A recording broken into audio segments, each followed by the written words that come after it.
할렐루야, 반갑습니다. 예수와의 만남 부록 4번째 시간 나누고자 합니다. 이제 이 부록 4번째 시간은 부록 2번째 시간에 나눴던 것들을 바탕으로 해서 한 단계 더 좀 더 깊이 들어간 부분입니다. 지난번에 나눴던 이제 2번째 시간에는 이제 예수께서 어떻게 공생애를 이루셨는지 중심으로 그런 주제를 나눴습니다.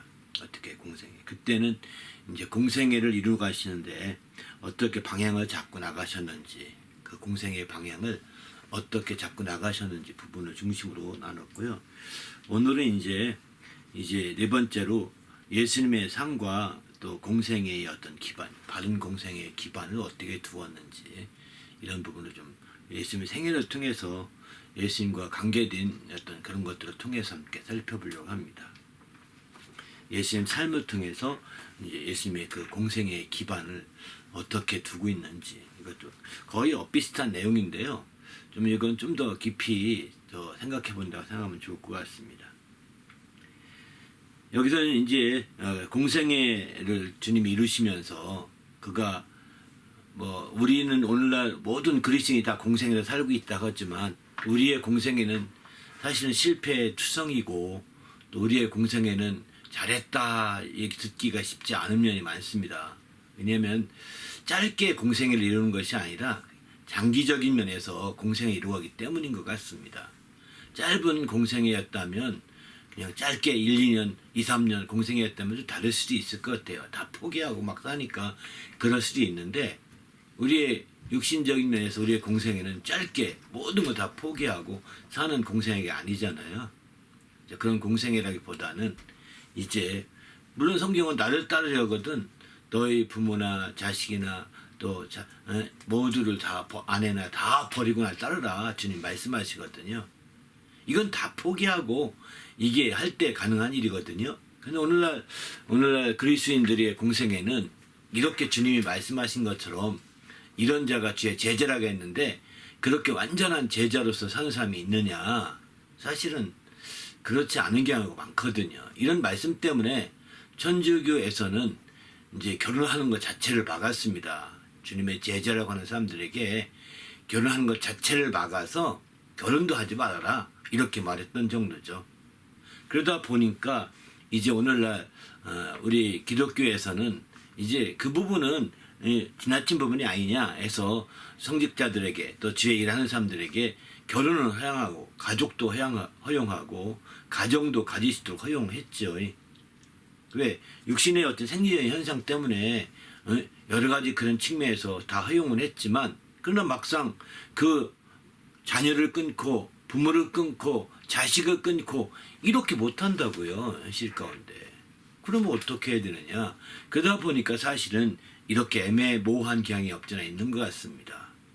우리 주님처럼 결혼도 안 하고 부모도 끊고 형제도 다 끊고 이렇게 살았다면 3년 동안 주님은 저 완벽한 공생애를 이루신 거죠. 그러나 우리들은 이제 또 로마 천주교 같은 경우도 캐톨릭 교회 같은 경우도 그런 걸 지향해서 지금도 결혼 안 시키고 신부만 따로 살고 스님만 따로 살고 이렇게 하지만 온갖 그 죄악과 그 모든 형태는 많습니다. 그 뒤로 펼쳐지는 것은 엄청나게 많아서 이제 그게 한계가 있다고 느껴서 종교개혁 이후에는 다르게 살았던 거죠. 그러면 바로 그 예수님이 그렇고 제 아들은 다 그랬느냐? 또 제 아들은 또 안 그랬잖아요. 베드로 같은 경우는 처자식으로 데리고 다녔다 이렇게 표현하지 않습니까? 또 바울은 아예 예수님처럼 결혼도 안 하고 또 이제 그가 모든 걸 떠나서 새롭게 했죠. 그렇게 다 지냈습니다. 젊은 날부터. 그렇게 지낸 반면에 베드로는 처자식이 있다고 했습니다. 다른 사도들도 이렇게 쭉 보게 되면 많이 있는 경우가 많은 것 같습니다. 그래서 있는데 더구나 바울과 예수님만 비교해봐도 바울은 알다시피 길게 살았다고요. 예수님은 3년 그렇게 살았지만 바울은 3년이 아니라 긴 기간 30년 어쩌면 더 이상 했는지도 모르겠지만 그 예수님보다 10배 이상의 기간을 가지고 살았던 거거든요. 그러다 보니까 이제 그 공생애가 어떻게 정말 되어져 가는지 이런 부분에 대해서 한번 우리가 진지하게 생각해보고 또 초점을 어디에 둬야 되는지 그 기반을 예수님께서 이렇게 바른 공생을 하게 됐던 그 기반이 어디에 있었는지를 우리가 한번 되새겨 보면 바로 우리도 바른 공생을 이루는데 조금이라도 도움을 되지 않겠는가 하는 생각이 듭니다. 그렇지 않고 그냥 우리는 예수님과 다른 시대야 다르게 살아야 돼 어쩔 수 없어 이렇게 아니거든요. 그렇게 살려고 하는 사람들도 지금 있습니다. 그들을 무작정 그 비판할 것도 아니고 판단할 것도 아닙니다. 또 반대로 또 예수님처럼 결혼도 안 하고 가정도 안 갖고 사는 이런 삶이 아니라 가정도 가지고 또 결혼해서 마침내 가정도 가지고 자녀를 두고 사는 그런 사람이라 할지라도 또 우리가 쉽게 너는 틀렸어 라고 이렇게 판단할 것이 아니거든요. 왜냐하면 예수님께 직접 양육받았던 사도들 가운데도 가정 있는 사람이 있고 없는 사람이 있고 하니까요. 이런 차원에서 볼 때 어느 것이 만점짜리고 어느 것은 빵점짜리고 이렇게 봐서는 안 되는 거죠.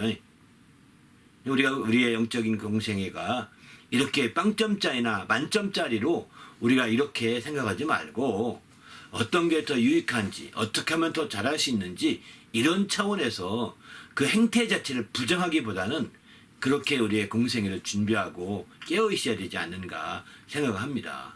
그래서 특별히 우리는 이 우리의 공생애를 살 때 우리의 모델이 누구겠습니까? 예수님이시니까 예수님이 어떻게 공생애를 잘 살았는지 보고 또 다른 2차적인 모델은 사도들이겠죠.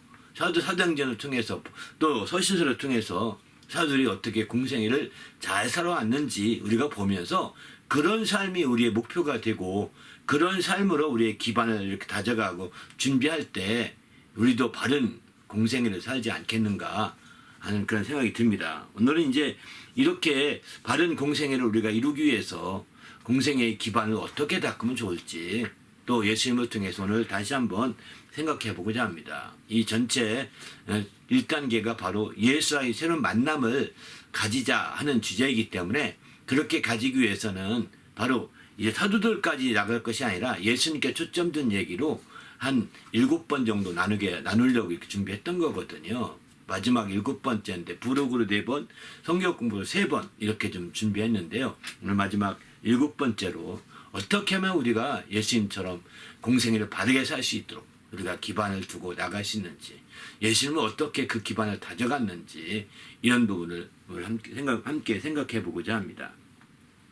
첫째는 예수의 삶은 기록된 대로 간다고 했습니다. 작정된 대로 간다고 했습니다.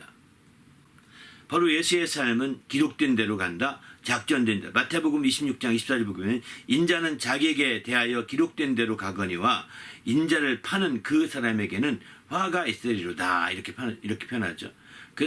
그러니까 기록된 대로 작정된 대로 간다는 거예요. 그럼 우리는 어떻게 이 말씀을 적용하면 좋을까요? 복음서를 통해서가 아니라 우리는 이제 서신서를 통해서 우리에게 하신 말씀들이 다 기록된 거거든요. 우리가 공생애를 살기 원한다고 한다면 예수님처럼 예언된 것은 아닙니다. 우리의 삶에 대해서 한 성도에 대해서 예수님처럼 선지자들이 먼저 예언했고 그 예언한 말씀을 완성하면서 가는 공생애가 아니죠. 예수님은 그런 기록된 말씀을 바탕으로 해. 그게 예수님의 공생애의 기반이 됐던 거죠. 그러면 우리는 예수님처럼 예언이 안 됐으니까 우리는 무엇로 기반 삼느냐? 서신서에 또 보면 우리에 대해서 하신 말씀이 있다고요. 고린도전서는 고린도 교회에 대해서 말한 것이고 빌립보서는 빌립보에 대해 말한 것이고 에베소서는 에베소에 말한 것이 아니라 공통된 우리 성도들에게 말하고 있는 거거든요. 성경을 읽어도 이 얘기는 나와 상관없이 바로 에베소 교회에 말한 거야. 이렇게 생각하면 아무 성이 없는 겁니다. 나에게 말씀하신 것이다. 빌립보서를 읽으면 나에게 말씀하신 것이다. 골로새서를 읽으면 골로새 교회에게 말한 것이 아니라 나에게도 말한 것이다. 베드로가 썼습니다. 베드로 전서 후서 썼습니다. 베드로가 전서 후서 쓴 그 당시의 사람들에게 한 것이 아니라 그것도 내게 한 것이다 라고 생각하면서 그 말씀이 나에게 다여 나를 위해서 기록된 것이니까 그런 말씀을 바탕으로 우리가 우리의 삶의 방향을 설정하고 그렇게 한 걸음 한 걸음 나가고자 할 때 우리도 이제 기록된 대로 사는 것이죠. 때로는 그 모든 말씀을 다 정말 이루었다 하지 못할지 모르지만, 그러나 기록된 말씀을 우리의 삶의 방향으로 설정하고 우리의 그 공생의 방향으로 정리해서 또 그런 방향으로 나가고자 할 때 우리는 더 온전한 공생애를 누가 더 살았느냐? 그런 기반이 확실한 사람이 더 살았다고 볼 수 있는 거죠. 그런 기반이 없이 마음대로 나는 내가 배운 대로 막 살 거야. 요즘에 이쪽 문화처럼, 서양의 문화처럼 나는 뭐 내 이익을 추구해 살 거야. 내 개인 이익이 가장 최우선이지. 이거 살 거야. 그러면 당신은 공생애를 살 수가 없습니다. 우리가 학교에 배운 대로 사는 것이 아니라 바로 서신서를 통해서 우리에게 가르쳐준 대로 우리가 살아가야 되는 거예요. 또 복음서를 통해서 예수님이 그 제자들에게 하신 말씀대로 우리가 살아가는 거죠. 왜? 예수님이 말씀하신 말씀이 그 제자들에게만 하신 것이 아니라 오늘날 우리에게도 하신 말씀이거든요. 그러니까 성경을 알고 성경을 바탕으로 우리의 그 기록된 말씀을 따라서 우리가 나가야 돼. 그럴 때 우리가 공생에 살면서 시험이 많이 옵니다. 시험이 많이 오지만 이런 기록된 말씀을 가지고 성경에 기록되었을 때 사단아 물러가라 이렇게 쫓아낼 수 있고 물리칠 수가 있는 거죠. 기록된 말씀을 모르면 안 됩니다. 할 수가 없는 겁니다. 기록된 대로 간다고 하신 예수님처럼 예수님도 그래서 늘 기록된 말씀을 가지고 이제 구약부터 쭉 그 선지서까지 기록된 말씀을 가지고 대적하잖아요. 기록됐을 때 사람은 떡으로만 살 것이 아니라 하나님의 입에서 나온 모든 말씀을 산다. 그러므로 물러가라 이러지 않습니까? 바로 그 말씀은 예수님은 직접적으로 기록된 말씀은 아니에요. 작정된 것처럼 계획된 것처럼 기록된 선지자의 예언으로 된 표현은 아닙니다. 그러나 그런 말씀을 예수님이 아시잖아요. 예수님이 성경을 안 읽었더라면, 당시에 구약 성경을 소홀히 했더라면, 그렇게 깊이 생각하지 않았더라면 아마 예수님은 사단을 물리치는데 한계가 있었지 모릅니다. 왜? 기록된 말씀을 다 하셨거든요. 우리도 우리의 공생애를 잘 이루기 위해서는 이렇게 기록된 말씀을 바탕으로 해야 된다는 거예요. 그러니까 어떻게든 기록된 말씀을 많이 알 수는 있다면, 오늘날은 이제 구약까지는 그래도 신약은 적잖아요, 분량이. 적은 분량의 신약이라도 정말 확실히 알게 될 때 우리가 능히 사단에 대해서, 그런 미혹함에 대해서 능히 극복할 수 있는 거죠. 그러나 이런 말씀이 없이 그저 인간적으로 살고 인간적인 우러나 바라고 인간적인 생각이나 하고 인간적인 면에서 막 원망이나 하고 이렇게 한다면 어찌 공생애를 살 수 있겠습니까? 기록된 대로 안 사는데, 기록된 말씀을 따라 살지 않고 이렇게 공생애를 살 수 있을까요? 어려운 거예요. 모든 걸 다 이제 블랙홀처럼 끌고 들어가려고 몸부림치는 귀신의 역사로 몸부림쳐갈 수밖에 없는 거죠. 우리는 주님 안에서 그래서 기록된 말씀을 통해서 우리의 삶에 그 기반을 다져가야 된다는 것입니다. 그게 안 되면 우리는 어느덧 나도 모르는 사이에 뭐 모든 거 다 휘어잡으며 끌고 가는 블랙홀이 됐고 말 거예요. 귀신의 역사로 말미암아. 끌고 들어가지 않도록 우리가 먼저 자기 자신의 공생의 삶의 방향을 놓치지 않아야 되겠다는 거죠. 공생의 삶의 방향을 놓치지 않고 그렇게 나갈 때 정말 우리 주님이 이루셨던 삶처럼 우리의 공생애가 비록 예수님 3년이고 우리는 30년, 40년, 50년 될지 몰라도 오히려 그게 우리에게 큰 복이 되지 않겠습니까? 그런 우리가 믿음 안에서 우리가 살아야 되겠다 이런 생각을 해봅니다.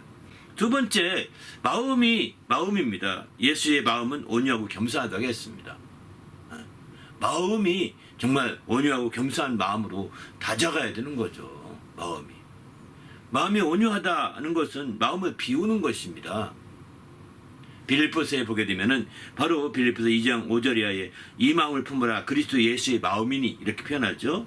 2장 6절 이하에 보면 그는 근본 하나님의 본체시나 하나님과 동등됨을 취할 것을 여기지 아니하시고 오히려 자기를 비워 종의 형체를 가지고 사람과 같이 되셨고, 이게 자기를 비워 종의 형체를 가지고 사람과 같이 되는 것, 이게 사실은 이제 온유라고 볼 수 있는 거죠. 비우는 것입니다. 또 사람의 모양으로 나타나서 자기를 낮추시고 죽기까지 복종하셨으니, 이게 이제 겸손이라고 표현합니다. 겸손이라고. 우리의 공생애를 이루려면 예수의 마음과 같은 마음이 우리의 기반을 다져 공생의 기반이 돼야 되는 거죠. 우리가 자기를 비우고 그리고 자기를 낮추고 온유와 겸손의 이 두 가지 마음이 조화를 이루어서 우리의 마음을 정말 평정할 때, 우리의 마음을 다스리고 지배하게 될 때 바로 예수께서 공생을 이루신 것 같이 우리도 이룰 수 있다고 성경은 이렇게 가르쳐주고 있습니다. 나는 그래서 이렇게 온유하고 겸손 내게 와서 배우라고 이렇게까지 말씀하시는 겁니다. 내게 배우라는 거예요. 우리는 예수님 이 마음을 어떻게 우리가 가지겠습니까? 예수께 배워야만이 가능한 거죠. 예수 없이 이런 마음이 가능할까요? 어렵습니다. 예수 없이 어려운 거예요. 예수가 있이 정말 가능한 거죠. 우리는 종종 주님 안에서 예수님이 얼마나 아프셨을까 이런 생각을 하면서 아프셨을까 하면서 막 그 패션 오브 크라이스트 그 장면을 보게 되면 엄청 가슴 아픈 일이 막 만들어내잖아요. 엄청 그가 피 흘리고 막 멸관 쓰고 가시멜란 쓰고 그 막 채찍에 맞으면서 얼마나 아프셨겠어요. 예? 그런데 예수님은 어떻게 했을까요? 채찍 뗄 때마다 막 아파 죽겠다 나 좀 살려 이렇게 했을까요? 저는 안 했다고 생각합니다. 묵묵히 아픔을 감당하고요 한 발 한 발 갔을 거죠. 어떻게 이렇게 한번 질렀지 모르겠지만 예? 이렇게 질렀지 모르겠지만 왜? 막 때리면 감당치 못하면 푹 쏘죠. 미술이 날 수 있겠죠. 그렇지만 난 죽겠다. 난 힘이 없어 못 가겠다. 난 못 가. 난 죽어도 못 가. 여기서 죽여달라. 이렇게 했을까요? 물론 그렇게 싫어하는 예수 여기는 없었습니다만은 그렇게 안 했을 것 같아요. 묵묵히 참았을 것 같아요. 할 수만 있다면. 고통과 아픔과 힘든 것들을 다 힘들죠. 안 힘듭니까? 그는 마음을 비우고 내가 하나님 아들인데 너희가 나를 감히 이럴 수 있느냐 이런 말 했을까요? 안 했을 것 같아요. 안 했을 겁니다. 왜 그들이 진정 하나님 아들을 알았다. 왜 우리가 그 조선시대 그 사극에 보면 형 하잖아요. 그 왕자나 또 신분인자들 막 할 때 내가 누군데 있는 가염이 이놈 하면서 막 거꾸로 막 그 소총 치잖아요. 한 대 때리면 그잖아요. 자기 과거 신분을 가지고서. 우리는 묵묵히 참는 겁니다. 아픔도 참고 어려움도 참고 나가는 거지. 나의 아픔이 나의 고통이 또 다른 사람에게 억압을 줄 수 되겠습니까? 그렇게 해서는 안 될 것 같습니다. 저는 사실 이런 생각 때문에 저는 제가 아파도 제가 힘들어도 참는 편이에요. 그냥 아프다 하지 않고 그냥 잠만 시간 되면 자고 쉬고 하는 건데 그렇게 안 해야 되지 않는가 하는 생각 때문에 그런 거예요. 사실은. 아무튼 우리는 마음을 비우는 거죠. 내 고통이 전해져서 또 다른 사람의 아픔이 주고 내 힘든 게 전해져서 또 다른 사람 고통을 주고 막 이렇게 한다고요. 왜 그렇게 그거 나만 아프면 되지. 나만 아프고 나만 고통스럽고 나만 죽으면 되지. 그렇게 가다가 왜 또 다른 사람에게 막 그렇게 합니까? 난 그건 예수님은 그렇게 안 했을 것 같아요. 남의 고통을 짊어지려고 오신 그분이 남의 어려움을 짊어지려 오신 그분이 자기 어려움을 또 맡겼겠어요? 물론 어떠다가 예수님의 십자가를 구레네 사람 시몬이 짊어지기도 했죠. 또 맡긴 건 아니에요. 군사들이 하지 못 가니까 또 맡긴 거죠. 예수님이 야 시몬아 네가 내 십자가 좀 져줄래? 이렇게 하지 않았어요. 사실 내 십자가를 져달라고 할 수 있다면 제 아들인데 제 아들은 눈 옆에 곱빼기도 안 보였거든요. 왜? 자기 십자가를 지어겠고 야 내 십자가를 져라. 이것도 내 십자가다. 이렇게 말하면서 내가 대신 져줘라. 이렇게 가까이 갔으면 했을 수 있을지 몰라요. 그러나 그렇게도 예수님이 자기 십자가를 넘기지 않았거든요. 그런데 그 형 집행할 시간은 정해야 되는데 못 가니까 마침내 그 군의 삶 시몬을 시켜서 보내는 거죠. 그죠? 그래서 마침내 가요. 그렇게 해서. 군의 삶 시몬이 온 데는 구레네는 지금의 저쪽 뭐 어디 북아프리카 어디라고 하더라고. 근데 거기 사람 거기는 유대인들이 많대요. 유대교가 많이 믿는 사람들이고 그때가 유월절이기 때문에 성지순례 왔던 사람들이었는데 때마침 이제 붙잡혀서 올라갔죠. 그 계기로 해서 그는 아주 훌륭한 그 전도자가 됐다고 그러거든요. 로마 교회에서 그 아들 중에 한 명은 루퍼라고 하나요? 그 아들 중에 하나는 아주 귀한 그 로마 교회 사역자가 돼서 크게 사역됐다 이런 얘기도 하더라고요. 여러분 그렇습니다. 바로 그가 정말 어쩌면 우리가 예수의 마음을 가지고 정말 그 자기 마음을 비우고 자기가 하나님의 아들이었는데 나이가 어땠는데 내가 어땠는데 이것은 내 비워야 되는 거죠. 그래야 고통을 참는 거예요. 또 자기를 낮추는 거죠. 정말 자기를 낮추어서 이제 죽기까지 낮추는 겁니다. 내가 이 땅에 왔는데 정말 죽으러 왔잖아요. 예수님 죽으러 오신 것이 분명하고 우리도 다 죽으러 온 거예요. 어떤 형태로 죽느냐가 문제인 거죠. 스스로 죽이지 않아야 되고 첫 번째는 이제 할 수만 있다면 자연수명을 살기 원하지만 할 수만 있다면 주님을 위해서 죽으시면 더 좋은 거죠. 그게 순교라고 하지 않습니까? 죽으러 온 겁니다.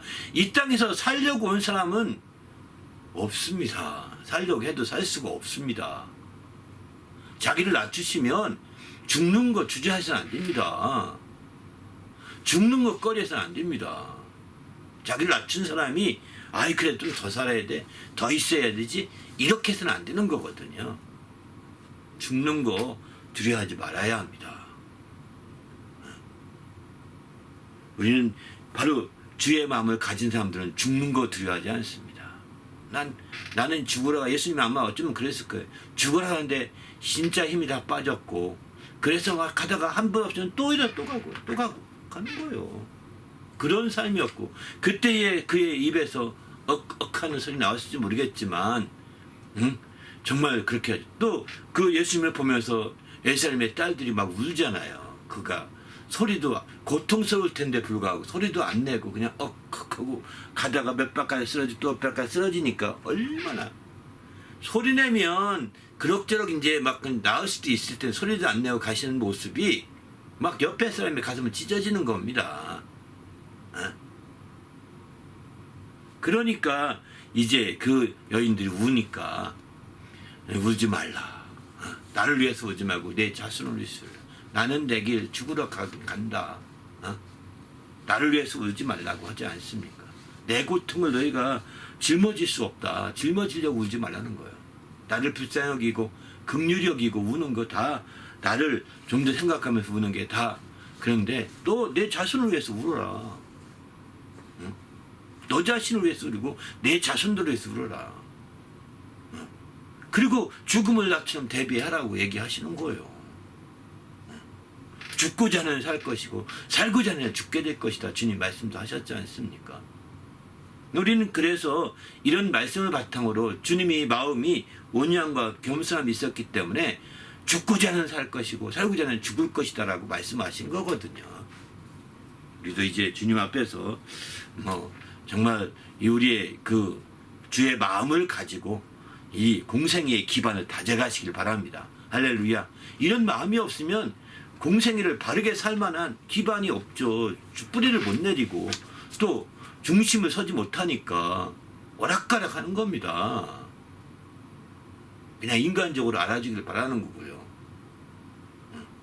우리는 주님 앞에서 정말 주의 마음으로 품어서 우리의 공생애를 바르게 이루어 가십시다. 할렐루야. 세 번째, 주님의 그 살과 피를 먹고 마시라 이러지 않습니까? 주님의 살은 참된 양식이요 주님의 피는 참된 음료로다. 내 살을 먹어라 내 피를 마시라 이렇게 말씀하시잖아요. 이게 참된 양식이요 참된 음료라는 거야. 이렇게 주님이 내 살을 먹고 주고자 하고 내 피를 주고자 하는 정말 이런 마음이 십자가를 이루고자 하는 거죠. 그 공생애를 이루게 되는 거죠. 그저 내게 있는 거 조금 주는 게 아닙니다. 내게 있는 거 조금 떼어서 주는 것이 아니라 내 살을 먹어라. 내 피를 마시라. 그러니까 많은 사람들이 예수님의 살을 먹고 피를 마시라고 하니까 어떻게 됩니까? 예수를 식인종으로 착각하고 예수님이 좀 약간 이상해졌나? 하고 떠나가지 않습니까?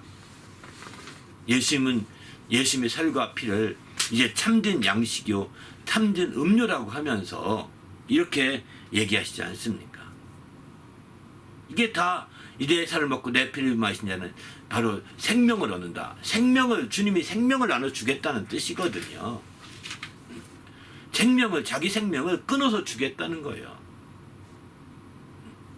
근데 그렇게 이해하지 못하고 그냥 어떻게 우리가 식인종도 아닌데 그 살을 먹고 피를 마시냐 하면서 많은 사람들이 그런 거죠. 우리가 지금 공생애를 살려면 자기 생명을 끊어주고자 하는 마음이 있어야 된다는 거예요. 내가 100년 살고 70년 살고 60년 살고 끝난다 이렇게 생각하는 거죠. 늘려서 150년 살면 뭐 하겠습니까? 아무것도 안 하면서. 그래서 우리는 정말 공생애를 사는 사람들은 자기 생명을 단축하는 한이 있더라도 누군가를 위해 더 살리고자 하는 거. 이게 바로 내 살을 받아 먹으라, 내 피를 받아 마시라는 거 똑같은 겁니다. 우리가 정말 우리는 매달마다 성찬을 하는데 성찬하면서 주님의 살을 받아 먹고 주님의 피를 기념하고 주의 살을 기념하는데 그걸 통해서 우리가 느끼고 결단할 게 무엇일까요? 바로 주님이 생명을 끊어줘서 내가 살게 되고 있구나. 주님의 그 먹을 수 없는 살갗을 주어서 먹고 주님이 마실 수 없는 그 피를 주어서 먹었다. 이거 기념하는 게 아닙니다. 그럼 우리 식인종이게요. 주님의 생명이신 살, 중명이 생명의 피이신 생명수와 같은 그 피를 우리에게 주셨다는 그의 생명을 단축시켜서 주님이라고 이 땅 오셔서 100살 못 사셨겠어요? 주님이 오래 살면 오래 살수록 더 많은 재해가 나왔을 텐데 얼마나 죽겠습니까? 주님의 생명을 나눠주니까 그가 공생애를 3년밖에 못 산 거라고 볼 수밖에 없는 거죠. 그 공생애를 통해서 자기의 생명을 끊어서 나눠준 거예요. 이렇게. 그러니까 그분이 이제 오래 못 사시 공생애가 짧은 거죠. 우리는 왜 그러면 오래 사느냐? 공생애가 기냐? 바로 우리가 우리 생명을 끊어서 안 줘서 그런 거예요. 적당히 끊어서 아끼면서 가면서 이렇게 가다 보니까 긴 거죠. 글쎄요, 여러분이 사도 요한이 가장 오래 살아서 100살 넘게 살았다고 그러거든요. 그리고 만수에서 죽었다고 하는데 사도 요한은 어떻게 마지막에 하나님 앞에 이제 어떻게 됐을까? 가서 어떨까? 이런 궁금하기도 합니다. 그는 후회함이 없이 공생애를 잘 살았을까? 그는 후회함이 없이 공생애를 바르게 잘 살았을까? 그가 하나님 앞에서 정말 돌이켜보면서 눈물 흘리면서 회개할 것이 없었을까? 이런 생각도 해봅니다. 왜 우리가 요즘에 거의 다 순교라는 게 거의 없잖아요. 그죠? 요즘 시대는. 근데 사실은 조금 저는 지난번에 며칠 전에 제가 이렇게 설교하다가 쓰러지면서 내가 조금만 열심히 하면 순교할 수 있겠다 이 생각이 들더라고요. 누가 총 쏘지 않아도. 교수형을 당하지 않아도. 내가 너무 나를 챙기지 말고 그냥 주님만 바라보고 막 앞으로 달려가다 보면 이게 또 순교가 될 수 있겠다. 이런 생각이 저는 들었어요. 제가 65세밖에 66세인데 55세 만 50에 살고 56세가 이제 조금 있으면 66세네요. 지금은 55세가 지나서. 예? 그런데 66세가 되고 있는데 제가 설교하다가 쓰러져 상상을 했나요? 전 못했어요. 조금 아파도 설교해도 그리고 얼마 전에 그렇게 했던 적이 있었고 근데 어떻게 다 정신없이 쓰러졌어요. 그래서 9.11로 예? 정말 병원도 가서 4박 5일 있었지 않습니까? 갔더니 뭐 특별히 하자가 없어요. 예? 뭐 어떤 뭐 병이 있다든가나 뭐 혈압이 높다든가나 뭐 간이 지수가 높다든가나 뭐 또 폐가 특별히 나쁘다든가나 뭐 이런 게 없어요. 저는 글쎄요, 이런 지병이 있어서 쓰러질 수 있었겠지만 없는데도 이런 모습 보면서 이게 정말 자기 생명을 끊어서 나눠주다 보면 그럴 수 있겠다 생각이 들었어요. 의외로 우리의 생명이 정말 짧을 수도 있다는 생각이 들었어요. 자살이 아니에요, 이게. 자살이 아니에요. 어쨌든 정말 다 영혼들에게 그 말씀을 나눠주고자 하는 그 열심과 열정으로 더 준비하고 더 기도하고 더 깨어있다면 되는 거죠. 뭐하러 오래 살려고 합니까? 공생애를 질질 끌면서 구경할 거 다 하면서 또 이렇게 이거저거 배회하면서 공생애 길게 사는 게 그분의 칭찬받는 길일까요? 아닐 수도 있습니다. 그럴 길도 되지만 아닐 수 있는 확률이 더 많다고 저는 생각합니다. 그래서 사도 요한을 생각해 본다니까요. 자연스러워 다한 사도 요한이 과연 정말 자신은 본인은 후회하지 않을까. 이런 생각도 해본다고요. 여러분 120세 살고 150세 산다고 자랑할 건 없습니다. 후회하지 않는 삶을 살아야죠. 하나님 볼 때 잘했다 칭찬받는 삶을 살아야 되지 않습니까? 그렇게 늘어진 삶을 사는 것보다는 짧게 예수님처럼 3년 살다 가는 것도 괜찮지 않겠습니까? 그런 열정과 열망으로 우리가 나가면 그게 정말 엄청난 하나님의 영광을 드릴 수 있는 거 아닐까요? 예수님이 내 살을 먹어라 내 피를 마시라는 것은 자기 생명을 뚝뚝뚝 끊어서 주신 거예요. 그냥 우연하게 끝난 게 아니라는 겁니다. 그것을 오해해가지고 이제 식인종처럼 생각했던 제 아들이 우스꽝스러운 거죠. 그렇다고 해서 오해하지 마십시오. 막 굶고 먹지도 말고 잠자지도 말고 그렇게 해서 가라는 거 아닙니다. 그렇게 하면 우리가 금식을 해보십시오. 50일 금식하다 갈 수도 있어요.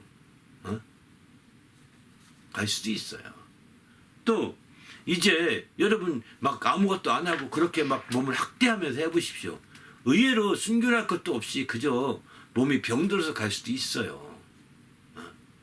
그러나 저는 그렇게 방식이 아니라 먹을 거 잘 먹고 할 거 잘하고 또 정말 그렇게 함에도 불구하고 최선을 다하면 반드시 어느 날인가 당신의 삶을 순교로 하나님이 또 허락하시면 순교할 수 있는 길이 열릴 수 있다고 생각합니다. 잘 먹고 정말 잘 자면서도 얼마든지 가능하다고 생각합니다. 저도 얼마든지 잠도 잘 잤고 잘 먹었거든요. 편하게도 지내죠. 이렇게 했는데도 내가 쓰러져서 야 이게 죽는 거구나 이게 순교구나 하는 느낄 정도가 됐으니까요. 느낌은 받았습니다. 느낌은. 그러나 정말 그게 또 그렇게 해서 죽는 것만이 최선은 아닐 거라 생각합니다. 더 중요한 것은 내 생명을 나눠주되 주님의 뜻을 위해요. 내가 나눠주는 거고 주의 뜻을 얼마나 많이 이루었는가. 바로 예수님도 합력하여 주의 뜻을 이루는 것이 마땅하다는 것처럼 우리도 주님의 뜻을 이루고 주님의 의를 이루는 것이 마땅하지 않겠습니까? 이런 게 바로 공생애거든요. 우리도 이렇게 공생애 이루는 성도가 되시길 바랍니다. 또 예수님의 양식을 어떤 것을 양식으로 삼느냐. 아까 조금 전에 이제 잘 먹고 잘 지낸다 이런 표현도 했는데 글쎄요. 잘 먹고 잘 지낸다고 하니까 고기 많이 먹고 좋은 거 막 그 건강하는 뭐라고 그러죠? 요즘에 건강식품을 많이 먹고 이렇게 하라는 것은 아닙니다. 예수님처럼 양식이 우리에게 있어야 되는 거죠. 예수님과 같은 양식. 공생애를 하려면 육신의 양식으로는 공생애를 이루는데 한계가 있습니다.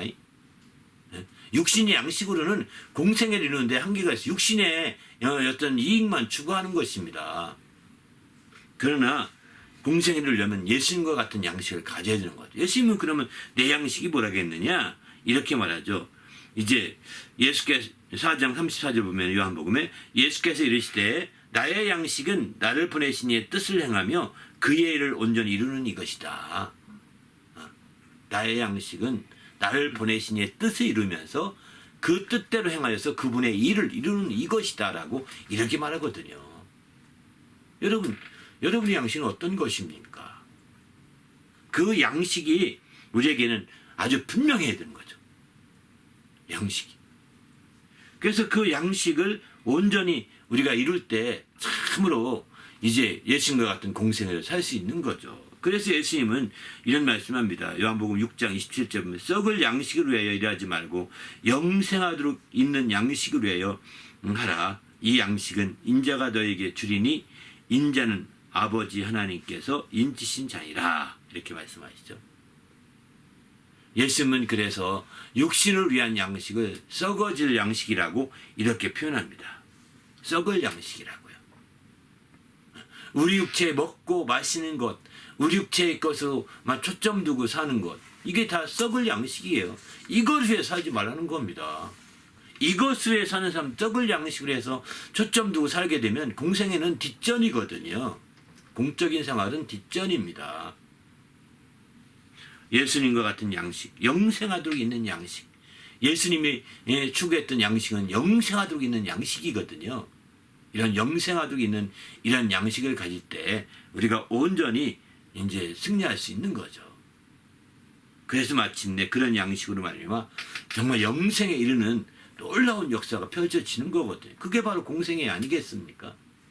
바로 이런 공생애를 통해서 그런 양식을 따르고 양식을 취하고자 할 때 공생애를 통해서 하나님의 뜻이 이루어지는 것이고 공생애를 통해서 하나님의 일이 성공하고 성취되는 거죠. 그렇게 해서 마침내 우리가 정말 양식도 우리 공생의 큰 기반이 되는 거예요. 내가 어떤 양식으로 하느냐에 따라서 공생애가 되느냐 안 되느냐 결정될 만큼 아주 소중하니까요. 또 예수님은 이렇게도 말씀하십니다. 내 것은 다 아버지의 것이요 아버지께서는 내 것이온데 이렇게 표현하죠. 예수의 것이 다 아버지의 것이라는 거예요. 예수의 것이야 다 아버지의 것. 자기 소유라고 내 것이라고 하는 게 없어야 된다는 거죠. 공생애를 살려면 내 것이라고. 저도 정말 이 보잘것없는 하우스 하나 이렇게 가지고 있음에도 불구하고 막 별생각이 다 듭니다. 육신적으로 쫓기는 모습들을 가끔 느낄 때마다 별생각이 다 든다고. 내 것 이런 생각이 많이 들거든요. 내 것이라는 마음이 내놓지 않으면 공생애 살기 힘듭니다. 저희가 그래도 감사하게 이런 하우스를 이제 선교관이라고 해서 선교관 운동을 끝까지 이렇게 펼칠 수 있어서 감사한 거죠. 내 집인데 왜 내 집을 공개해서 내가 편하게 못 살고 내 집을 공개해서 어렵게 삽니까? 이것도 하나의 공생애의 한 모습인데 이 부분에 대해서는 참 감사해요. 마음속 그때 어느 부분에 대해서는 또 마음에 부정적인 생각도 들지만 그러나 그건 아니지 하고 물리치고 또 다시 계속 이렇게 살아온 것에 대해서 감사해요. 캐나다 와서 벌써 2006년도 와서 20년째거든요. 20년째 그때부터 지금까지 계속 이렇게 20년 살아왔거든요. 그때 크리스마스 2006년도 크리스마스 때 왔는데 그때부터 지금까지 내 집이 아니다. 내 것이 아니다. 거기 선교관 활동 초기에는 진짜 내 집이 아니었습니다. 내 집처럼 썼지만 내 이름으로 등기된 집이 아니니까 내 집이 아닌 거죠. 그렇게 해서 한 5년 지났습니다. 그리고 나서 지금 한 15년 16년 가까이 이제 15년 이 하우스는 제 이름으로 등록됐거든요. 등기가 됐죠. 그러니까 내 집이라고 할 수 있긴 하거든요. 그런데 내 집이라고 여기지 않고 여기서도 계속 선교관 운동하고 선교관 활동하고 그렇게 하고 있는 거죠. 지금 이 촬영하는 이 장소도 이게 외부 손님을 위한 장소입니다. 선교관으로 열려있기 때문에 누구든 오면 거할 수 있는 장소거든요. 단지 여기다 그냥 책을 놓을 데가 없어 책장만 갖다 놨을 뿐이지 저희가 여기서 자는 곳은 아닙니다. 여기서 공부하는 제 서재도 아닙니다. 이곳 자체가 정말 그 더블 침대가 있는 이곳 자체가 누구나 한 가족이 오든 몇 명이 오든 함께 잘 수 있도록 내주는 그런 곳이거든요. 이렇게 할 수 있다는 게 감사하죠. 내 것이 아니라는 생각 때문에 하는 겁니다. 다 내 것은 아버지 것인데. 그리고 또 한 가지는 한 가지 또 공생애가 잘 되려면 아버지 것이 다 내 것이다라고 하는 확신을 가지네. 그 뒷부분이 저는 약간 더 부족합니다. 내 것은 다 아버지 거라고 하는 생각은 있는데 아버지 것이 내 것이 온대라고 하는 이 믿음, 이 믿음이 저에겐 부족한 것 같습니다. 그래서 좀 뭔가 좀 부족하면 근심하고 뭔가 좀 하면 염려하고 막 그럽니다. 그러니까 이런 염려가 많고 근심이 많을수록 공생애가 잘 안 되는 거예요. 제한받는 거죠. 예수님은 자기 소유에 대해서 소유를 내려놨다는 것입니다. 내려놓게 되면 완전히 내려놓게 되면 아버지 것이 내 것이 되는 그런 차원으로 될 수가 있는 거죠. 우리가 이런 공생애를 이루기 위해서 예수님과 같은 소유 개념을 가져야 되겠다는 거예요. 할렐루야. 그럴 때 공적인 삶을 다 유리알같이 유리집같이 다 드러난 삶을 살 수 있는 거죠. 부끄럽지 않잖아요. 때로는 우리가 부진하지 못해서 조금 지진한 부분도 있고 또 열심인 부분이 적어서 좀 잘 가꾸지 못한 부분이 있을지 모르겠지만 그러나 이제 우리의 소유 개념이 확실해져야 되는 거죠. 이렇게 될 때 마침내 하나님의 큰 역사를 이루게 되는 겁니다. 우리도 주님 앞에서 이런 귀한 믿음의 역사를 있기를 예수님의 이름으로 부탁을 드립니다. 할렐루야. 여섯 번째는 예수의 양은 예수의 음성을 들으며 안다. 이렇게 얘기하거든요. 내 양은 내 음성을 들으며 나는 그들을 알며 또 그들은 나를 따르느니라. 이러거든요. 그러니까 우리가 이제 예수님이 목자로서 양들을 기르는 방법을 우리가 잘 해야 되는데 이렇게 이 부분에서 아쉽다 생각이 들더라고요. 너희가 내 양이 아니므로 믿지 아니하는도다 이렇게 표현하죠. 제가 목자로서 양을 잘 기르는데 참 미약했다 이런 생각이 듭니다. 내 양을 키워내야 되는데 목자로서 자기를 따르는 양을 키워내야 되는데 내 음성을 들을 수 있는 사람을 만들어 가야 되는데 내 음성을 들을 수 있고 목자의 음성을 따르는 이게 저로서의 제 공생의 가장 큰 약점이 아닌가 생각이 들어요. 예수님은 지금 그의 음성을 듣는 자를 만들었잖아요. 적어도 12사도들은 예수의 음성을 따르지 않았습니까? 12사도 가운데 특별히 이제 나중에 야고보란 예수님 육신의 동생 야고보가 있습니다. 그 야고보는 그도 나중에 예수님께서 사도가 됐는데 바로 육신의 동생이죠. 야고보는. 그 육신의 동생인 야고보도 지금 예수의 양이 되어서 그의 음성을 따르거든요. 또 어떤 사람들은 어떤 신학자의 주장에 의하면 도마도 예수님의 육신의 동생이 아니었느냐 이런 얘기도 합니다. 도마도. 근데 그 도마도 예수님의 종이 되잖아요. 예수님이 양이 되어서 그의 음성대로 따르고 그러지 않습니까? 그건 도마의 부분은 알다시피 뭐 다르지만은 어쨌든 예수님의 가까운 사람들도 예수님의 종이 됩니다. 예수님의 양이 됩니다. 그리고 예수를 알고 예수를 따르는 거죠. 반면에 예수님도 그 양들을 아는 거죠. 동생으로 취급하지 않고 그 아는 양으로 취급하는 거죠. 우리가 더 많은 양들도 확보해야 되고 더 많은 양들도 키워내야 되는 것도 중요하겠지만 어쨌든 우리는 우리의 삶에서 내 양을 키워내야 되겠다. 내 양이 있느냐는 거예요. 그래야 주님의 공생애를 이루어가는 목자가 될 수 있는 거죠. 주의 양들. 이렇게 하기 위해서 가장 중요한 것은 양들도 미물 같지만 양들도 목자를 알아보는 이유가 뭐냐면 양들을 위해서 자기 목숨을 버리는 걸 알거든요. 선한 목자이기 때문에. 양들을 위해서 희생하는 걸 알거든요.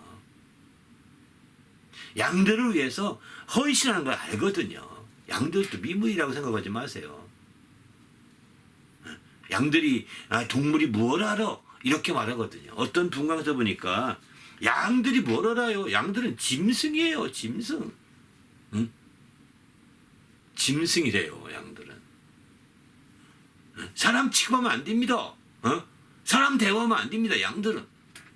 격이 달라요. 격이. 막 이렇게들 얘기하는 분강생이 들으면서 저는 막 진짜 안타까운 마음이 들더라고요. 아닙니다. 양들을 미물로만 봐서는 안 됩니다. 미물도 압니다. 미물도 알아요. 미물도 안다니까요. 여러분 새도 알아요. 새도 하나 구원해 주니까 계속해서 그 새가 나타나서 집 앞에 나타나서 춤추고 막 이렇게 한다고. 나중에 그 새를 이제 집에 함께 다른 키운다고 하더라고요. 이런 그 희생을 알아요. 그가 죽을 뻔한 거 살려줄 때 그렇게 하지 않습니까? 선한 목자는 양들을 위해서 목숨을 버린다고 했어요. 목숨을 버리는 목자가 어떤 희생을 않겠습니까? 어떤 헌신을 않겠습니까? 그걸 양들은 알아주는 겁니다. 그러니까 그 양들이 그 음성을 듣고 아는 거죠. 우리도 이제 주님 안에서 정말 이렇게 양들이 안다는 사실을 알고 헌신하셔서 양들을 키워내서 자기의 동생이든 자기의 가족이든 정말 누구든 헌신해서 우리의 목숨을 다해 산다면 여러분의 음성을 듣는 양들이 나올 것이고요. 그것이 우리가 말하는 공생의 성공의 비결이라고 볼 수 있는 거죠. 예수님은 지금 양들에 대한 목회의 어떤 그런 마인드를 가졌던 겁니다. 우리가 정말 공생애를 바른 공생애를 이루기 위해서 그 기반으로서 양들에 대한 목회에 대한 바른 마인드를 가져야 되는 거죠. 목회에 대한 바른 생각을 가져야 되는 거예요.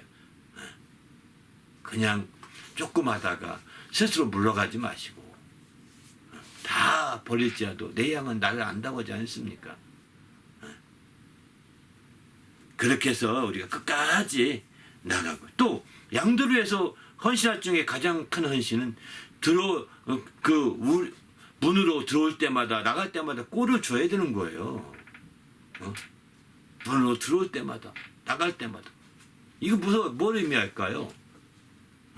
들어올 때마다 정말 이제 교회에 찾아오는 사람마다 교회에 함께 만날 때마다 정말 무엇인가 꼴을 줘야 되는 거예요. 밥만 줄 것이 아니라 꼴을 줘야 되는 거예요. 갈 때마다 또 이제 여기서 다 지내고 갈 때마다 또 꼴을 줘야 되는 거예요. 밥만 이제 너 가서 뭐 먹었지 보니까 배고프니까 도시락만 싸주는 것이 아니라 우리가 이런 마음이 되어야 그 목회의 마인드를 가진 것이고 그럴 때 그 양들은 우리 목자가 진짜다 따라가는 거죠. 그렇지 않습니까? 그게 공생에 좀 성공할 수 있는 목회 마인드가 기반이 돼야 되는 거예요. 양을 키우는 그 마인드가 정말 그 생각이 생각이 정말 기반으로 작용될 수 있는 거죠. 7번째는 예수의 친구에 대해서 말합니다. 나의 친구는 그의 명한 대로 행하는 자가 나의 친구다. 이렇게 말합니다. 예수가 명하는 대로 행하는 나의 친구. 공생애를 통해서 예수는 나의 친구들을 확보한 거죠. 그렇지 않습니까? 그의 친구들을 확보한 거죠. 그의 친구 가운데 한 명이 있었습니다. 그는 누구냐? 나사로였습니다. 나사로는 참으로 정말 주의 명령대로 많이 행했던 말씀하신 대로 많이 따랐고 행했던 사람이었던 것 같습니다. 나의 친구 나사로가 죽었노라 이렇게 말하잖아요. 주님이 얼마나 안타까워서 가서 울기까지 않습니까? 울기까지 하잖아요. 그만큼 그의 친구가 있을 때 목회에 성공하는 거죠. 그의 친구를 그러면 친구가 어떠냐? 주의 명령을 행하는 자라는 거예요. 요한복음 15장 13절에 보면 사람이 친구를 위하여 자기 목숨을 버리면 이보다 더 큰 사랑이 없나니 너희는 나의 명대로 행하면 나의 친구라 이렇게 말합니다. 나의 명대로 나의 친구라. 이제부터 이렇게 그 14절까지 말씀하시고, 그러니까 예수님은 나사로를 해서 정말 자기 목숨을 버리기까지 사랑했던 걸 봐야 되겠죠. 아직 예수님은 살아있었고 나사로는 정말 그냥 먼저 죽었었지만은 그를 이렇게 사랑했던 거예요. 자기의 목숨을 버리기까지 할 만큼 사랑했던 것이죠. 그래서 마침내 이제 너희도 마찬가지 너희가 내가 명하는 대로 행하면 나의 친구가 된다 이렇게 말씀하시고 있는 거죠. 제 아들에게는 지금 직접 이렇게 말씀하는 거죠. 나중에 또 제 아들을 향해서도 내 친구라고 표현했습니다. 이렇게 누가복음 12장 4절 보면 내가 내 친구 너희에게 말하노니, 제 아들을 가리켜서 내 친구 너희라고 표현합니다. 제 아들을 가리켜서 내 친구 너희에게 말하노니 몸은 죽여도 그 후에 능히 더 못하는 자들을 두려워하지 말라.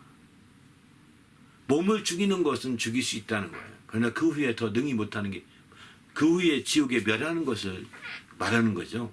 그렇게 한 자를 그렇지 하지 못한 자를 들어가지 말라는 거예요. 내 친구 너희라고 표현합니다. 아주 직접적인 표현을 씁니다. 그리고 그런 친구들을 어떻게 사귀느냐? 16장 9절 보면 내가 너에게 말하노니 불의한 재물로 친구를 사귀라. 그리하면 재물이 없어질 때에 그들이 너희를 영주할 처소로 영접하리라. 이렇게 말합니다. 불의한 재물로 친구를 사귀라는 거예요. 그 친구를 삼으라는 거예요. 불의한 재물을 나누어줘 친구를 삼으라는 거예요. 그러면 그 재물이 없어질 때에 그들이 그 친구들이 너희를 영주할 처소로 영접하리라고 이렇게 말합니다. 이렇게 친구에 대한 부분들이 성경에 꽤 많이 나옵니다. 예수님은 이렇게 친구를 사귀고자 하는 그런 마음이 결국은 공생에 이루게 했던 것이죠. 친구를 해서 정말 자기 목숨까지 다 주는 사랑을 하고자 끝내 그분이 죽으셨던 것은 바로 친구를 사랑해서 자기 목숨을 다 나누어 주지 않았습니까? 이보다 더 큰 사랑이 없는 사랑을 그들에게 베풀었지 않습니까? 그래서 우리가 친구라고 할 때 친구는 우리가 알다시피 정말 이제 죽어봐야 안다는 얘기 하지 않습니까? 죽어봐야. 죽었을 때 그리워하는 친구. 죽었을 때 그를 참을 안타까워하고 그리워하는 친구들이 많이 올 때 진짜 이분은 정말 믿음의 공생애를 잘 살았나 보다 이 평가할 수도 있겠죠. 우리도 주님 안에서 이렇게 믿음의 친구를 새기시길 바랍니다. 할렐루야. 그래서 그들을 나의 공생의 한 부분이에요. 그들이 다. 또 예수의 제자라고 표현하죠. 제자는 또 무엇일까요? 새 계명을 너희에게 주노니 너희가 서로 사랑하라. 내가 너희를 사랑한 것 같이 너희가 서로 사랑하라. 35절 너희가 서로 사랑하게 되면 이로써 모든 사람이 너희가 내 제자인 줄 아리라. 이렇게 말하죠. 주님의 제자를 삼는데 이제 정말 그 제자를 사랑해서 다 준 거예요. 내가 너희를 사랑한 것 같이 너희가 서로 사랑하라. 이렇게 말하죠. 내가 너희를 사랑한 것 같이는 앞에 친구를 위해서 다 목숨을 내어줄까요? 사랑하는 사랑은 그렇게 하신 거거든요. 주님은 내가 너희를 사랑한 것 같이. 그런 사람이 제자라는 겁니다. 성경에 그 모세 율법에 보게 되면 이런 말씀을 하죠. 바로 내 이웃을 사랑하라고 할 때 바로 자기 몸이 자기 몸같이 이웃을 사랑하라고 그러거든요. 몸을 사랑하듯이 사랑하라는 겁니다. 이건 율법에서 있는 거예요. 그런 사람을 제자라고 하지 않았습니다. 본능적인 사랑. 본능적인 사랑으로는 제자가 나올 수가 없습니다. 율법을 지키고 성도 수준으로 사랑하는 거죠. 그러나 참된 주의 제자가 되려면 본능을 뛰어넘어서 주님이 사랑하신 것까지 사랑하는 거예요. 본능을 뛰어넘었다는 것은 죽기까지 사랑하는 사람을 말하는 겁니다. 본능은요, 죽지 않으려고 하는 게 본능입니다. 그래서 막 칼이 그 들으면 피하게 되고요. 눈에 뭐가 가시 같은 거나 먼지가 들어 얼렁 눈이 감아서 보호하려고 하잖아. 이게 본능이거든요. 살게 하는 게 본능입니다. 그러나 주님이 우리를 사랑과 같이 사랑하는 것은 죽는 것입니다. 본능처럼 살아가고자 하는 것이 아니라 죽으려고 하는 겁니다. 주님이 내 살을 먹고 내 피를 마시라는 것, 자기 생명을 나눠준 게 이게 다 사랑하는 거예요. 이게 친구 삼는 길이요. 이게 제자 삼는 길이었다고요. 그렇게 해서 친구가 나왔고, 그렇게 해서 제자가 나왔고, 그렇게 해서 자기 양이 나온 겁니다. 내 양. 그들을 위해서 나는 선한 목자라 죽는다고 하지 않습니까? 선한 목자는 양들에서 죽는다고 하지 않습니까? 자기 목숨을 버리기까지 한다고 하지 않습니까? 그런 마인드가 결국은 공생애를 이루게 하는 것입니다. 그냥 자동으로 그냥 교회만 나오고 자동으로 어떤 직분만 지키고 있으면 공생애 산 거라고요? 아닙니다. 저도 그래서 사실은 제가 예수 처음 믿고 되려고 했던 건 장로였습니다. 가능하다면 무인도 정도에 가서 정말 재물을 많이 벌어갖고 무인도로 가서 장로 되고 싶었습니다. 무인도는 아니죠. 성은 거기에 적은 무리들이 있는 곳에서. 그래서 많은 자금을 가지고 갔으니 거기 성도들 계속 나눠줄 수 있잖아요. 그러면 뭐 그 지역에 오래 산 사람보다 더 대우도 받을 것이고 그러다가 그 한 10여 년 그렇게 살다가 간다면 얼마나 좋겠는가.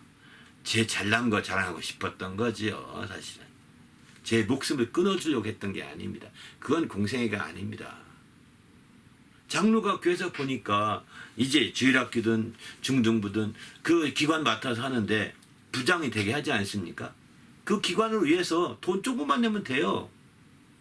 교사들 위해서 아이스크림 하나 사 먹으라고 또 매주 몇만 원만 쓰면 돼요. 또 한 달에 한 년에 1년에 상반기나 하반기 한 번에 음식 한번 사주면 돼요. 그렇게 그 정도 여유는 있지 않겠습니까?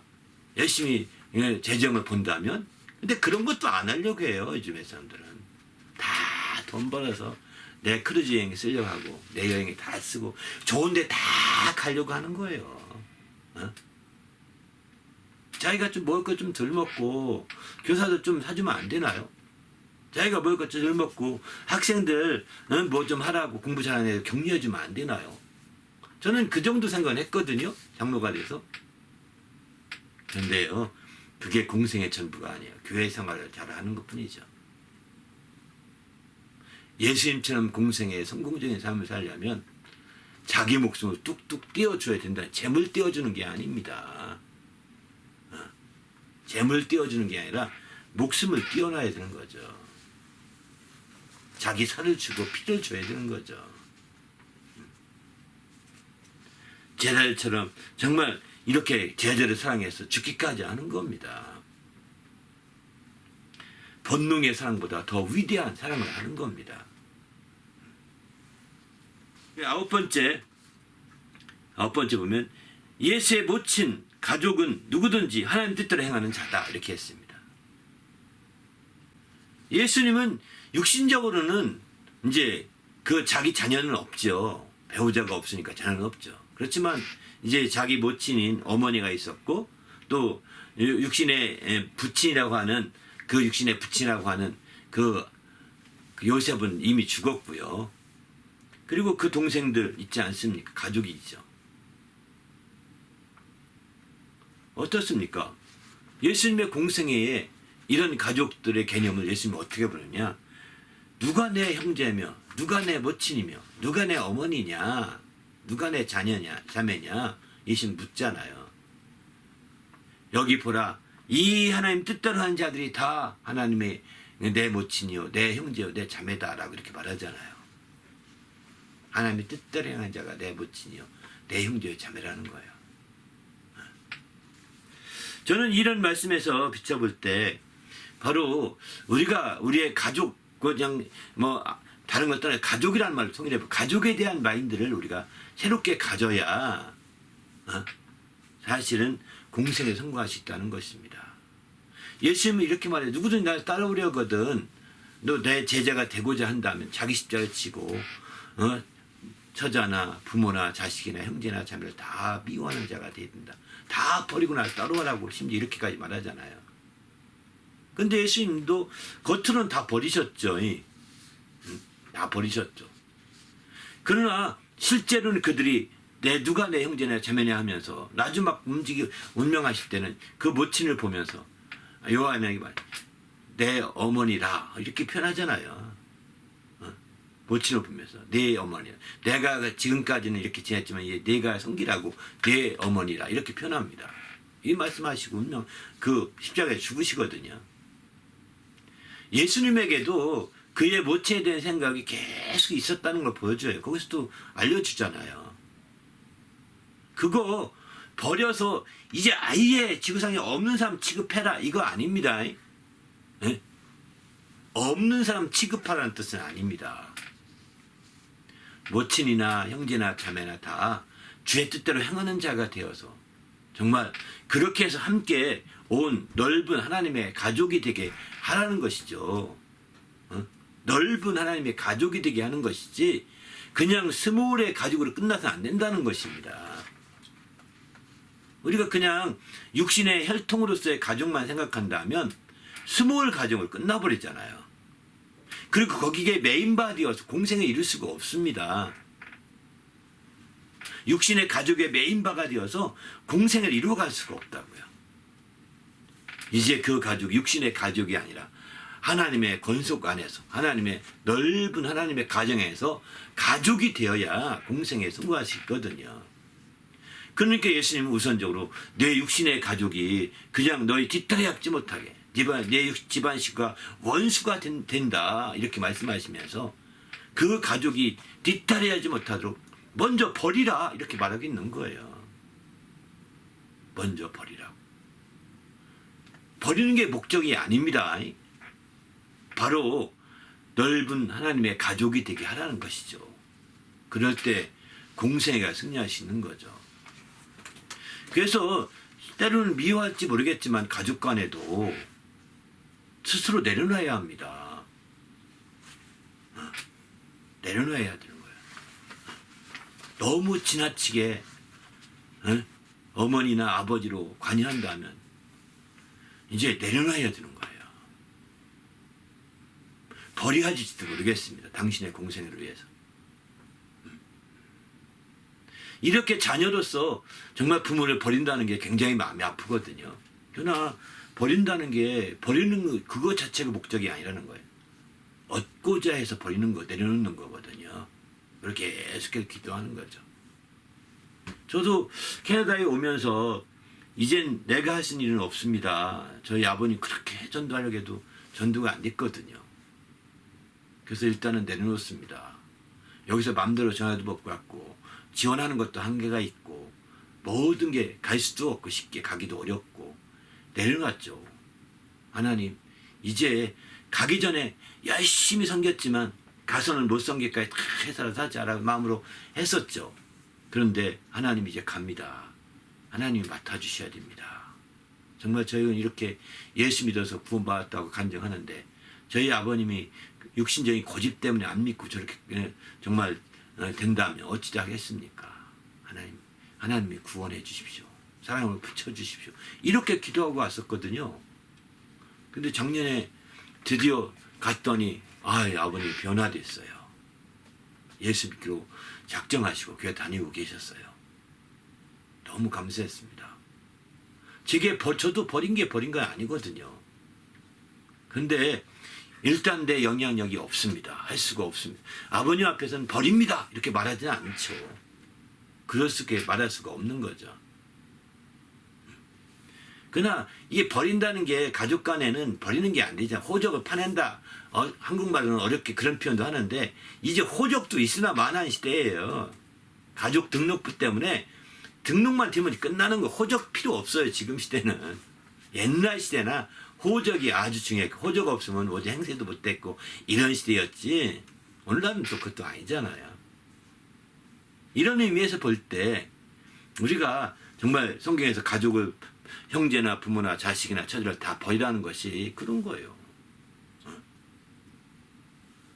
저도 우리 집사람과 많이 좀 다툰 것 중에 한 가지가 나 좀 자유롭게 해주시오. 이런 말을 제가 여러 번 했거든요.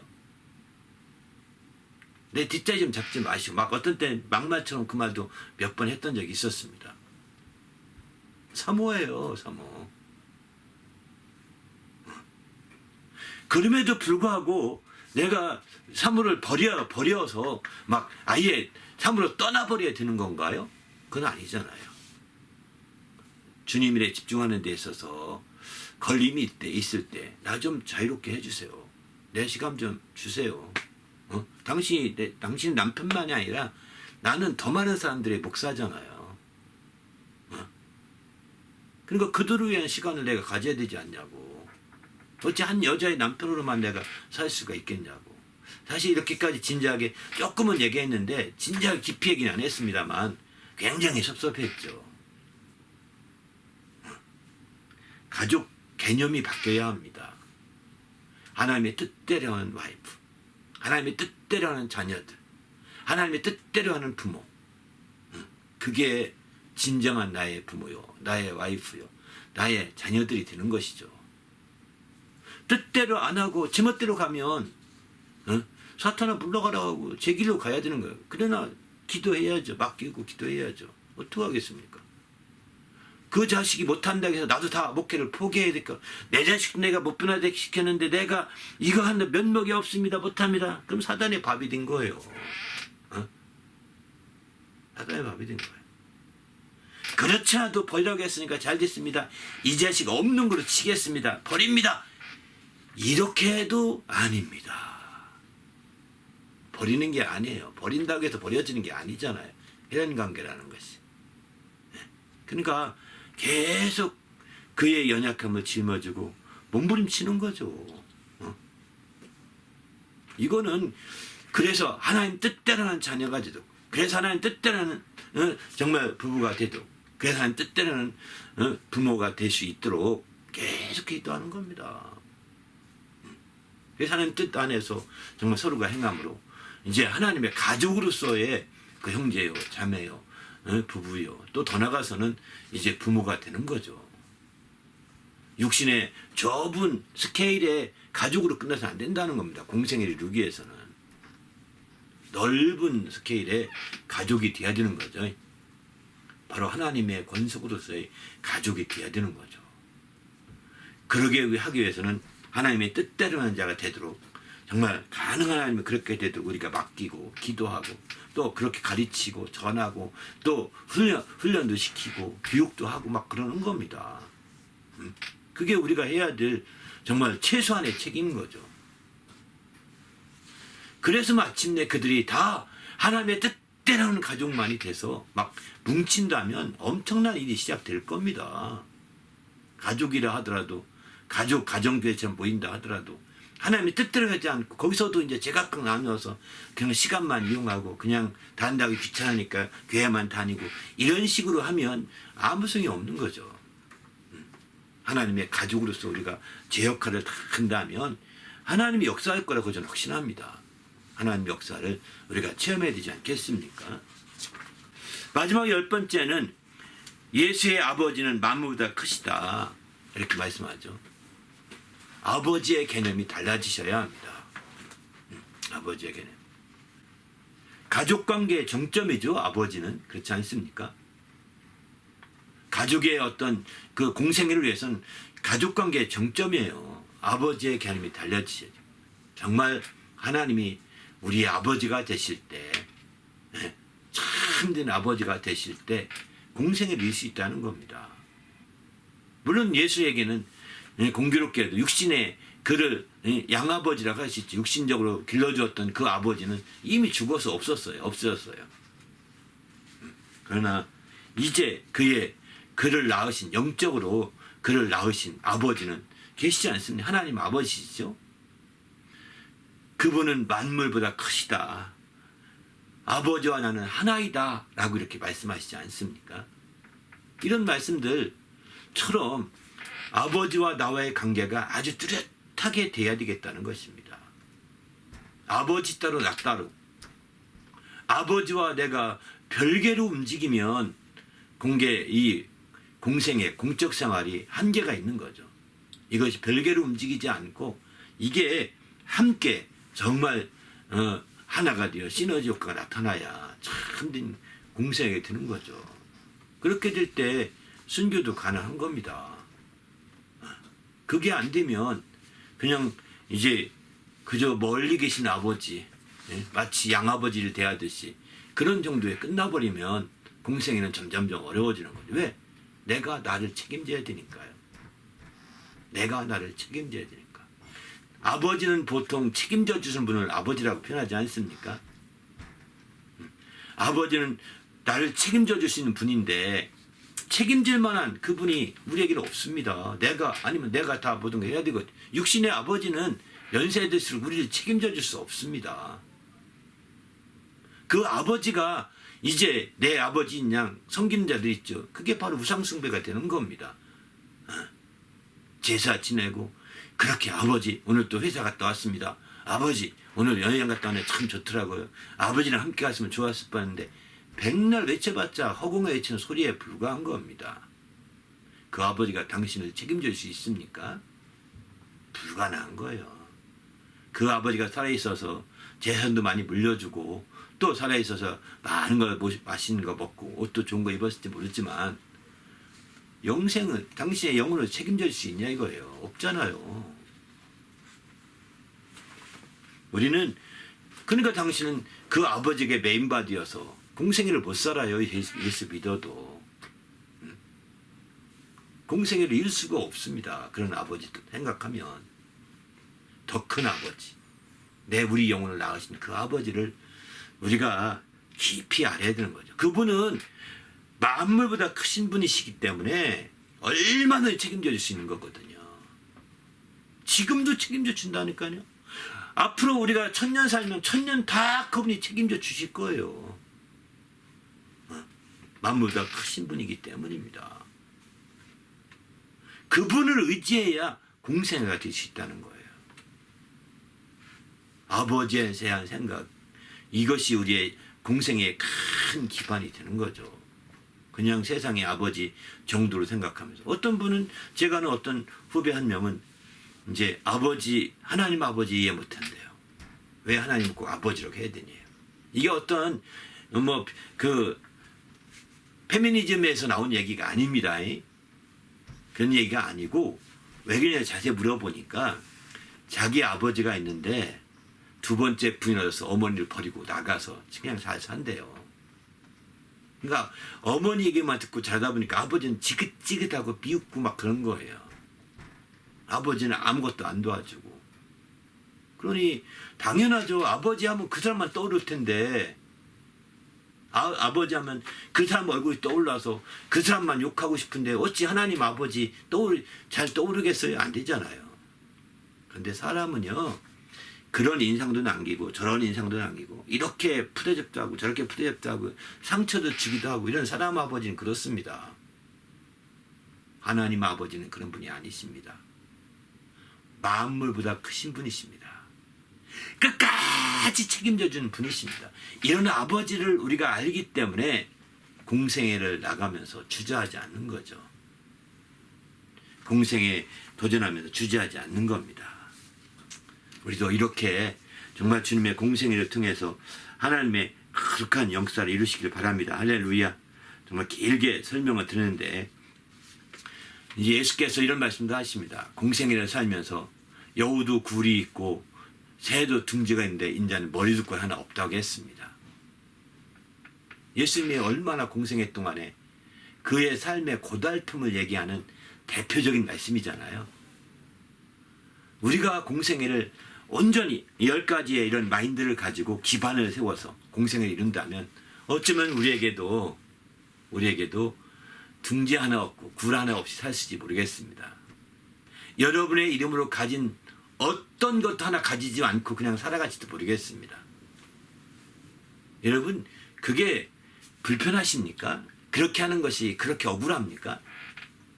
예수님이 억울해서 그런 것이 아니라 바로 예수님이 공생애를 통해 그렇게 했던 그 처량하게 또 이곳저곳 배하며 살던 그런 모습들을 예수님이 이제 여우와 새를 비율해서 이렇게 살짝 비춰서 말씀하면서 그분의 공생애를 산다는 것이 얼마나 어려웠는지를 슬쩍 말한 것인데 그게 시험거리입니까? 그게 시험거리가 돼서 나는 아니에요. 나는 집도 갖고 싶고요. 나는 차도 사고 싶고요. 이렇게 나는 말도 사고 싶고요. 이래서 공생이 안 사시렵니까? 그거는 선택일 수도 있어요. 당신의 의지가 그렇게 할 수도 있을 거예요. 그러나 부끄러운 일로 아셔야 합니다. 공생애를 살면서 자기 목숨까지 다 끊어서 죽고자는 자가 그런 마인드가 없어서 그게 안 되는 거지. 선한 목자로서 양들에서 목숨을 다 내주고자 하는 그런 마인드가 없어서 그게 안 되는 거지. 또 친구를 위해서 목숨까지 다 내어주며 사랑하고자 하는 그런 마인드가 없어 안 되는 거지. 또 제자를 위해서 본능적인 것보다 더 정말 자기의 모든 걸 다 내주어 사랑하는 이런 사랑이 없어서 안 되는 거죠. 아니 그까지 재물, 저는 이 집을 등기가 됐으니까 아주 기뻐서 제가 그럼 이렇게 공생에 사는 건가요? 어쩔 수 없어서 하는 것뿐이지. 등기도요. 이것이 있어서 만족해서 하는 게 아닙니다. 공생에 사는 게 그렇게 가치가 있고 소중하기 때문에 사는 것이고, 비록 여우도 새도 둥지가 있지만 나는 그게 없을 때도 간다는 뜻이에요. 이게 나는 그것이 없어도 내가 이렇게 공생에 사는 걸 누구도 막을 수 없다. 나는 그 길을 기쁨으로 간다. 이런 뜻이지 부정적으로만 해석해서 안 된다는 겁니다. 부정적으로만. 성경의 어떤 말씀도 부정적으로 해석하기보다는 아니 목숨 내놓으신 이가 집 안에 없다고 지금 하나님께 원망 품는 겁니까? 아니잖아요. 거처할 처소가 제대로 없다고 해서 원망 품냐고요. 아니잖아요. 아니 선한 목자로서 목숨을 다 내놓으시니까 뭘 또한 아끼시겠습니까? 아낄 게 없는 거죠. 그래서 우리는 주님 앞에서 우리의 공생애에 대한 적극적인 생각이 필요하다는 거예요. 우리의 공생애가 얼마나 정말 우리가 이 땅에 다녀가는 가장 큰 이유라는 것입니다. 이 땅에 우리가 두 발을 디든 가장 큰 이유는 하나님의 뜻을 이루는 거 아니겠습니까? 그의 의를 이루는 거 아니겠습니까?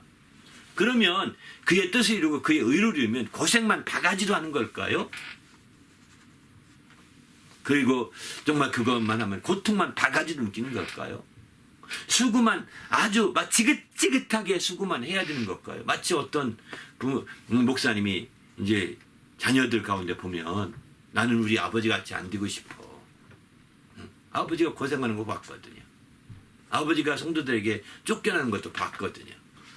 아버지가 고통을 겪는 것도 많이 느꼈거든요. 옆에서. 그러니까 난 아버지 같이 안 될 거야. 이렇게 한다니까요. 예수도 안 믿어요. 그래서 어떤 사람들은. 여러분 정말 공생애라고 하니까 공생애가 이렇게 수고하고 고통을 겪고 힘들고 그런 것이 아닙니다. 그분의 긍정적인 부분을 봐야 되는 거죠. 긍정적인 부분들을. 그 공생애를 누리는 것이 아버지께 사랑받는 길이요. 공생애가 그 사랑을 그렇게 많이 받았다는 겁니다. 공생을 누리는 길이 영광을 보는 길이거든요.